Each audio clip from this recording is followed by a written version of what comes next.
Bapak, Ibu, dan saudara-saudara yang dikasihi Tuhan Yesus Kristus, jumpa lagi dalam Renungan Harian GKI Kebonjati pada hari ini.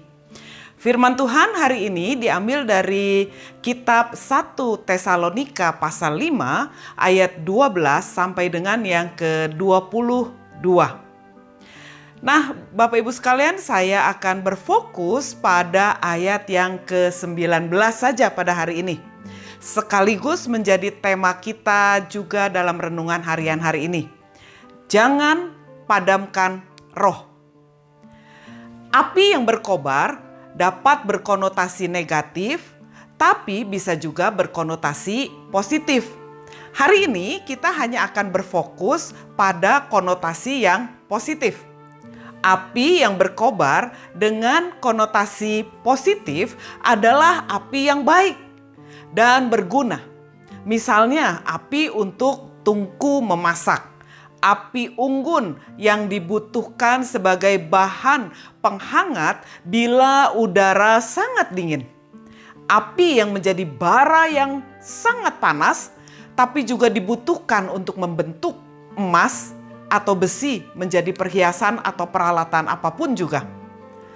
Tetapi api yang berguna ini membutuhkan bahan lain agar bara dan panasnya bagus sehingga tujuan dari api ini akan tercapai.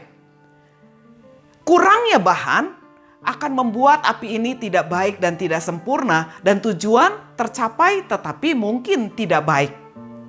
Kurangnya udara, kurangnya bahan bakar, misalnya kayu atau bahan bakar yang lain, mengakibatkan panas dari api ini tidak maksimal, sehingga daya untuk mencapai tujuan dan hasilnya juga kurang baik, atau mungkin lambat membakar.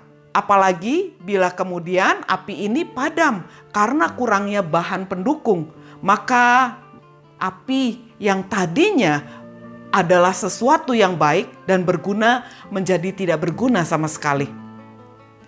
Bapak Ibu, seperti itulah iman seseorang kepada Tuhan Yesus. Meskipun ada kata roh tetapi disambung dengan kata yang lain dari kata roh, yaitu jangan padamkan api.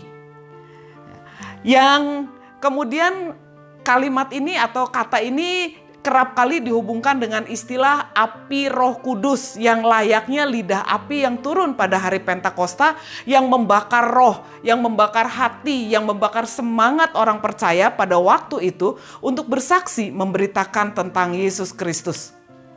1 Tesalonika 5 ayatnya yang ke-19 menyatakan jangan padamkan roh.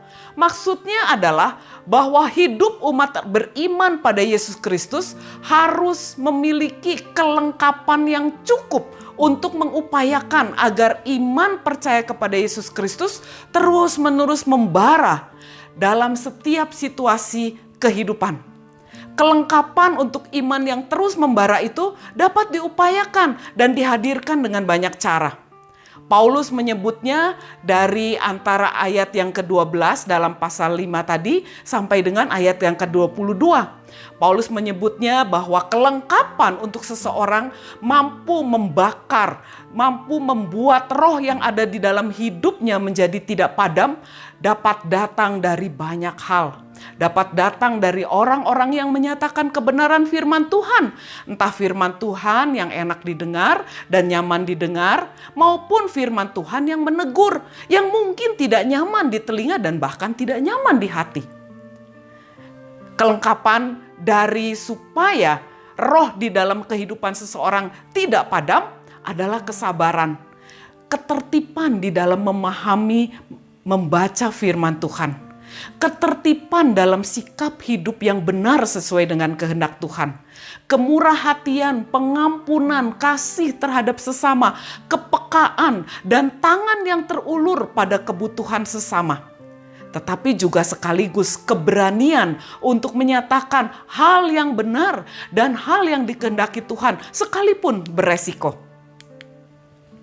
Peka dan kritis terhadap mana yang sesuai dengan kehendak Tuhan dan mana yang hanya mengedepankan kepentingan pribadi. Inilah kelengkapan-kelengkapan yang dibutuhkan agar api api agar roh di dalam kehidupan kita tidak padam. Hari ini Bapak Ibu sekalian, bagaimana kita akan melakukan ziarah iman kita?